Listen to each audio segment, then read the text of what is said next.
Hey friends, welcome back to She's At It Again. My name's Tanya, and today, even though it's kind of cloudy, it's kind of cool. It's in the fall right now. This is the middle of November, but we are going to make a maple froyo. And if you don't know what froyo is, it's short for frozen yogurt, but this has no processed sugar in it, and it's covered with chocolate. I'm going to show you how to make chocolate without processed sugar. There's kind of a little bit of a trick to it. It's not hard. Don't misread me. It's not hard. This is super simple, comes together in a flash, and if you have the ingredients on hand, you can have this ready by dinner tonight. So go with me as we make some maple froyo. All right, I have my bowl ready, and I have my almond butter measured, and actually this should be called almond maple froyo or maple sweetened froyo, but I just call it maple froyo because that's what it's sweetened with. But you can use peanut butter or you can use almond butter. This is the almond butter. I just finished up the bottle of it. But this is the kind that doesn't have any sugar. It doesn't have any salt. It doesn't have anything in it. No stabilizer, so you actually have to keep it stirred. But this is what we're going to start out with. And we have a half a cup of almond butter. Like I said, you can use peanut butter. Used peanut butter the last time I made this, and it's perfectly good. Now this is a dessert that's not over the top sweet, so kids will be thrilled with it because it's basically peanut butter, almond butter with chocolate. But adults will be as excited about it, I think, because it's not so over the top sweet that you're thinking, man, this is so horrible for me, I can't even enjoy it. All right, next ingredient is a half cup of Greek yogurt, and grab a good kind, some Froyo, or we like this Cabot kind. We kind of got hooked on this now. It's really creamy. It's always consistently just smooth. It's not runny or lumpy. It's just really, really good.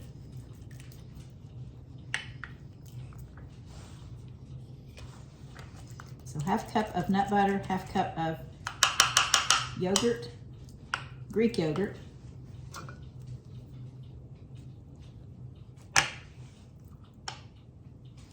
I just didn't want to stick my spoon in there that had peanut butter on it, just in case somebody comes over that's allergic to peanut butter, and we don't want them getting a hold of that and dying at the house or something.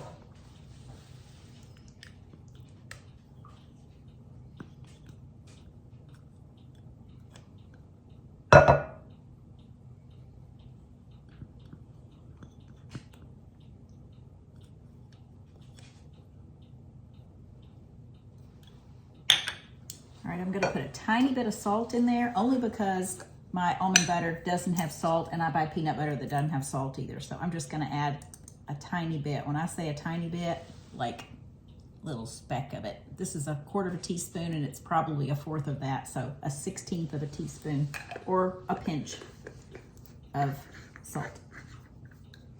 I'm gonna give this a stir, just kind of get it all mixed up. Sometimes nut butter can be kind of lumpy, and there is kind of a more firm lump in the center of this, even though I tried stirring it with my knife. Now you can use a mixer for this. I think the original recipe said use a mixer for this. Not using a mixer.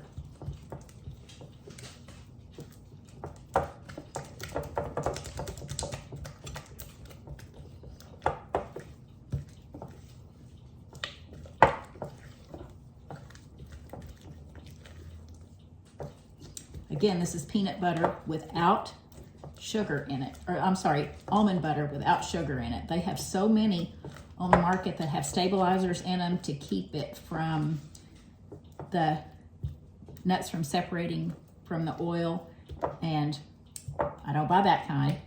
They have tons of peanut butter spread, which read sugar when you see that title on there.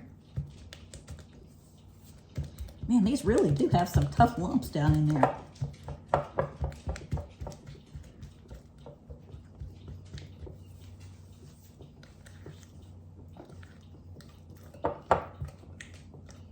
Good thing I'm not gonna give these as a gift, because somebody would say, what in the world is going on in my mouth?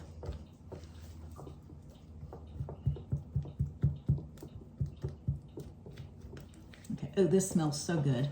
So good. All right, and last ingredient here is a tablespoon of maple syrup. And don't use maple flavored syrup, use actual maple syrup.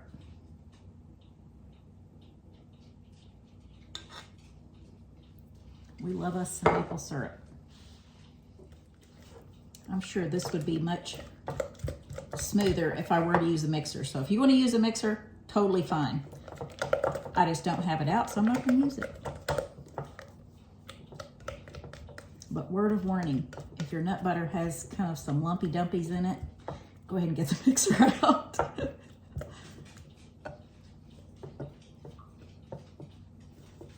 All right, I am going to use an ice cream scoop with a dasher to scoop these out onto some parchment. If you have parchment, great, because it's going to make a whole lot easier the effort to get these off the pan once they freeze. All right, so I have my little piece of parchment here, fit into my tiny little baking pan, because I think that's all we're going to need. That's about all the room I have in my freezer, so.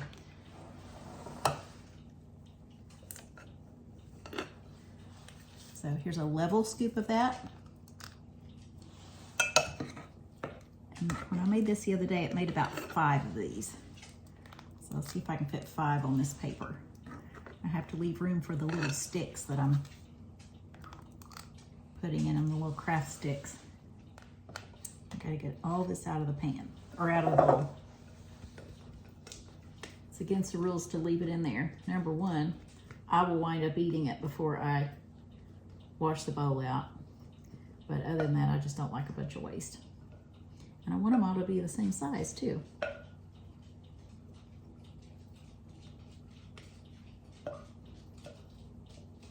You're welcome to replace the maple syrup with honey. And honestly, I don't know how it would taste. I'm sure it would be great, but it'll just taste different than the maple syrup. But I'm a huge fan of maple syrup.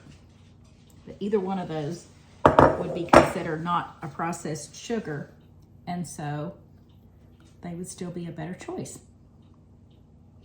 And that's what it's about, just making better choices in the things we put in our body. Otherwise, we have no right to complain about how we feel if we're just fueling it with junk.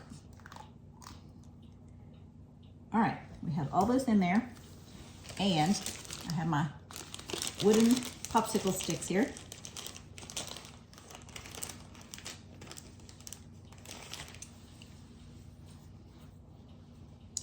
I'm gonna see how I can place these in here.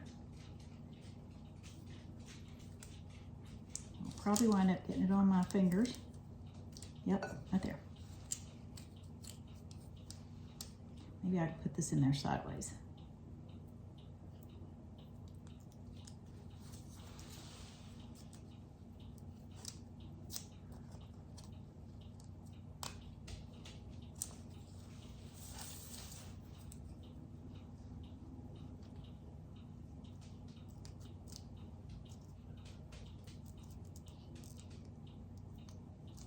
I'm gonna stick them far enough in there to where when you pull them off the parchment,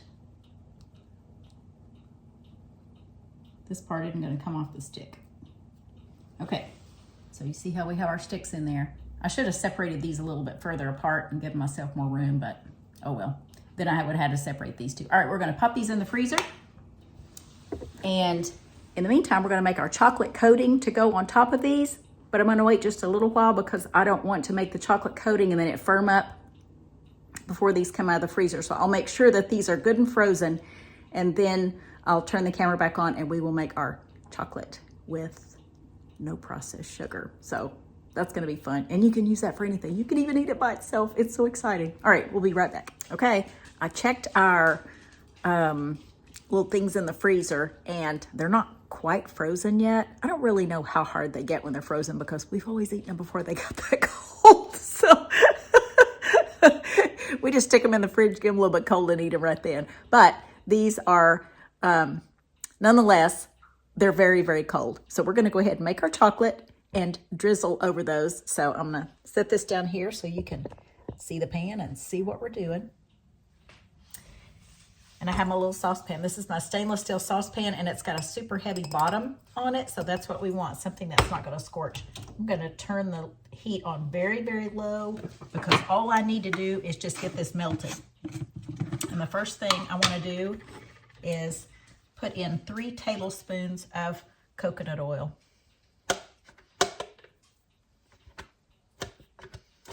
And I'm going to scoop it out and just level it by scraping it across the top like that. I want to make sure I get at least 3 tablespoons in there though. It doesn't take a lot of heat to melt coconut oil. So we're not talking about getting a scorching hot pan here. We're just talking about getting it warm enough to liquefy it. So 3 tablespoons. The nice thing about using coconut oil is once you've raked it all back in the container, you just rub it into your hands because it makes a fabulous kind of a lotion, if you will. My grandma always just called everything lotion. But in the wintertime, I am constantly slathering coconut oil on my hands, my legs, everywhere, just because the dry air has a tendency to suck all that moisture out of your skin. So just get it all rubbed in. And you might even see me rubbing butter into my hands every once in a while. I'm not opposed to that either, and it works fabulously well. All right, the next thing we want to do is get 1/4 cup of good quality cocoa. I ordered this online from Amazon, and I think it has a fabulous flavor to it. I have no complaints about it, so I will continue to use it. Probably a good thing because I think I bought 4 or 5 bags.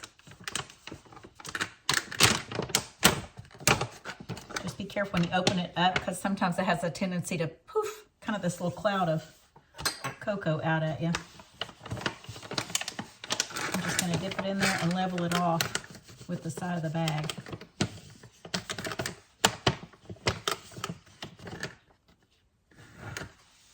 So 1/4 cup, a level 1/4 cup of unsweetened cocoa powder. You want that coconut oil to melt so it absorbs all the dryness of the cocoa powder. And if that doesn't make sense, the technical term for this is called blooming the cocoa. So this is what it looks like in that stage now. So it has a little bit of melting to go, but we want that cocoa to be, or for the cocoa to absorb the coconut oil, and vice versa. We want the cocoa powder to kind of marry into that where it becomes one instead of little lumps of dry cocoa in there.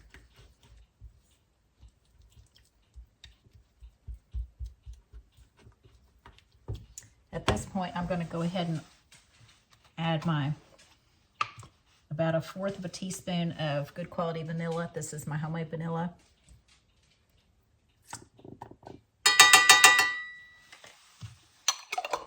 And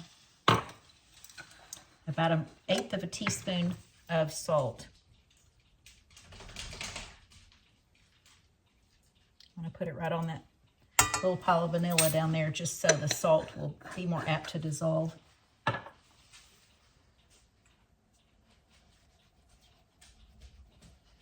Like I said, we don't necessarily need to get this hot. We just want to get it melted. So I'm going to keep it on the lowest setting on my oven. We're now going to add the honey to it. And this is my big jug of honey. See? Because it says honey right there. Because I have to mark it on there in case somebody looks in my pantry and goes, what am I even looking for? It's right there. All right, I'll use this spoon because it has coconut oil in it, and hopefully it'll release pretty good. 3 level tablespoons of honey. Don't be tempted to put more because honey is really super sweet, and you don't want more than a recipe calls for.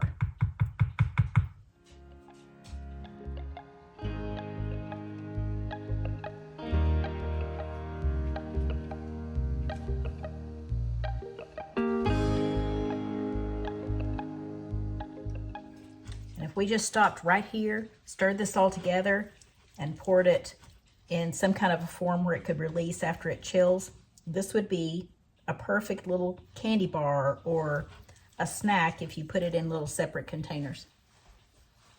All right, at this point, we just want to stir it till it gets really, really smooth. This makes up about, let's see, I wrote down something else. This makes a ½ cup of chocolate. So if you have a little container and you're wondering how full it's going to be, it makes about ½ cup.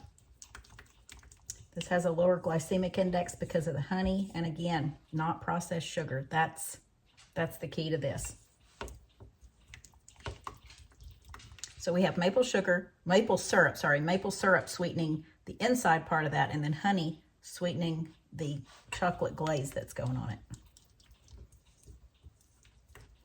All right, I also have some roasted, lightly salted almonds over here. Thought we might crush up some of those and put on our frozen maple froyos.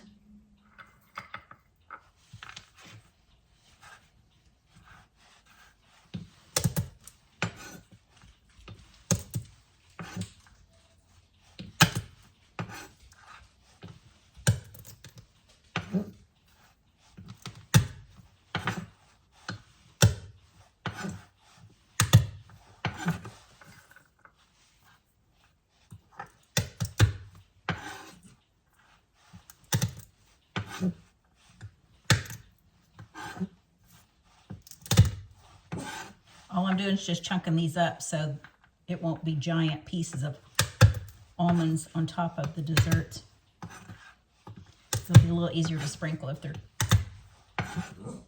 chopped up small. So, all right, I just need that many.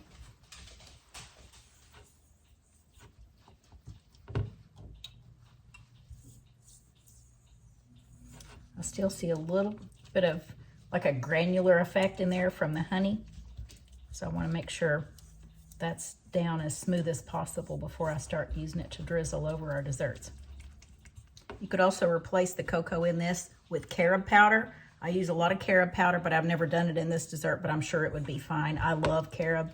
I drink it and I make what looks like chocolate milk, but it's really carob and honey.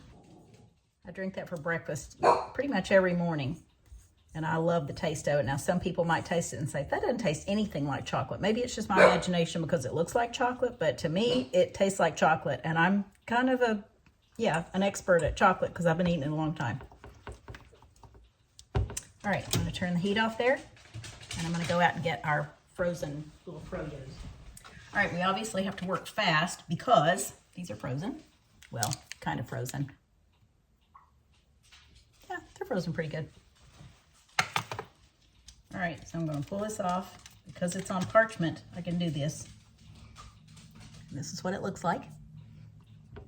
Now, this is not going to use all this chocolate by any means. It's just going to use a small part of it. That means you get to do something with the rest of it. So get some walnuts or pecans or whatever you want to dip in chocolate. Pretzels. Pretzels would be great dipped in this.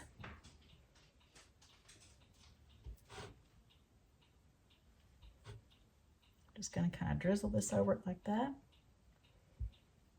And I'm not putting any on the back because then it'll all stick to the parchment. I don't want that to happen. I mean, it'll stick and I could pry it off once it freezes, but I'd rather just have it on the top. Okay. Put a few almonds on the top. And put it back on the paper. And we'll do this till we do all of them.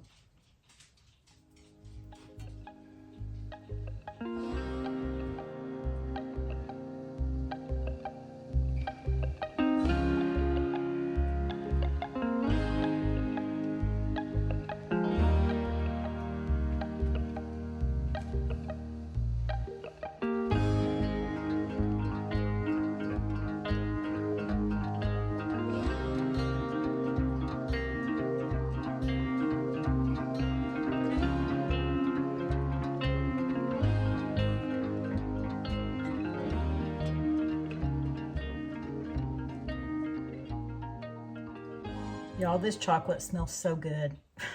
I mean, it smells ridiculously good. I think as much chocolate's dripping off there as staying on almost.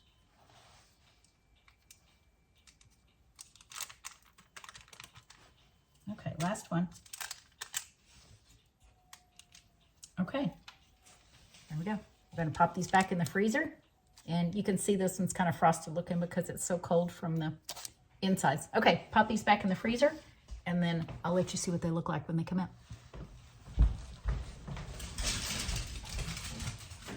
In the meanwhile, I want to try to find something to dip in this chocolate and see what it tastes like.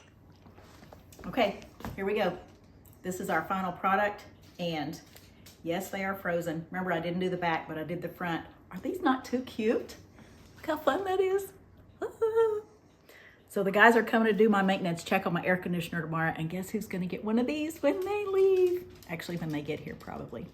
Okay, hey guys, thanks for watching, and recipe is in the description as always, but thanks for joining us as always. We look forward to sharing something again with you real soon, and I'm going to eat one of these after dinner.